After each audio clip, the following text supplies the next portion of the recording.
Bro, உங்களுக்கு கசகசன்னு வேர்க்குதுன்னு வச்சுக்கிருவோம். அப்போ நீங்கள் பேசும்போது எப்படி பேசுவீங்க? ரொம்ப அன்கம்ஃபர்டபுளாக ஃபீல் பண்ணுவீங்க.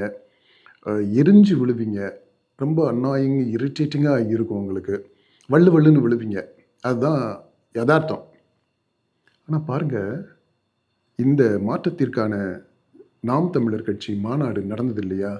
அதில சீமான் பேசுறாரு. மணிக்கணக்கில பேசுறாரு. லட்சக்கணக்கான மக்கள் முன்னாடி பேசுறாப்புல. அவர் பேச்சுல கடைசி வரைக்குமே எந்த தொய்வும் இல்ல. ஆ அதில வந்து சோர்வும் வெளிப்படல. எனர்ஜியும் குறையவே இல்ல. அவ்வளவு ஆர்வத்தோட கடைசி வரைக்கும் பேசுறாரு. ஆனா, அவர் சட்டைய பார்த்தீங்களா? தொப்பு தொப்பலா நனைஞ்சு போயிருந்துச்சு. வேர்வை. வேர்வையில குளிச்சாலும் கூட, ஒரு தலைவன் எப்படி மக்களோடு இணைஞ்சு இருக்கும்போது, மக்களோடு சேர்ந்து சிந்திக்கும்போது, மக்களை சிந்திக்க வைக்க சிந்திக்கும்போது, அப்படியே பேச்சுல, சிந்தனையில இம்மர்ஸ் ஆகுறாரு. மூழ்கி போய் பேசுறாரு. அதுல உடம்பெல்லாம் வேர்த்து ஒழுகுது. இந்த வீடியோவ பார்க்குற நீங்க, எந்த கட்சியை சேர்ந்தவங்களாவும் இருங்க. உங்க தலைவர்கள்ல யாராவது இந்த மாதிரி வேர்க்க விறுவிறுக்க, உணர்ச்சி கொஞ்சம் கூட குறையாம, கருத்தாழம் கொஞ்சம் கூட குறையாம பேசுறத நீங்க பார்த்துருக்கிறீங்களா? உங்க தலைவர்கள்ன்னு அதாவது ஒரு அப்ஜெக்டிவா நீங்க சொல்லுங்க. கண்டிப்பா நீங்க அப்படி பார்த்திருக்க முடியாது. எந்த தலைவரும் அப்படி இல்ல.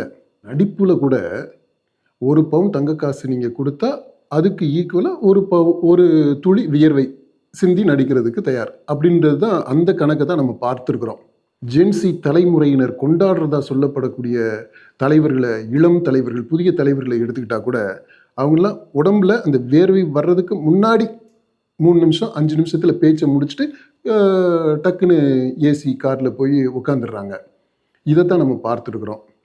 உண்ணாவிரதம் இருக்கையில கூட நீங்க ஒரு 1 மணி நேரம், 2 மணி நேரம் உண்ணாவிரதத்துக்கு கூட பீச் காத்து அவ்வளவு ஜிலு ஜிலுன்னு இருந்தாலும், தலைமாட்டுல ஒரு ஏர் கூலர், கால் மாட்டுல ஒரு ஏர் கூலர் வச்சு கம்ஃபர்டபுளா உண்ணாவிரதம் இருந்த காட்சிகள தான் நம்ம பார்த்துருக்கிறோம். இப்படிப்பட்ட சொகுசான அரசியல்வாதிகள் மத்தியில தான் சீமான் மாதிரியான தலைவர்களுடைய வியர்வை சிந்துவதற்கு தயங்காத தலைவர்களுடைய தனித்துவத்தை நாம புரிஞ்சுக்க முடியுது.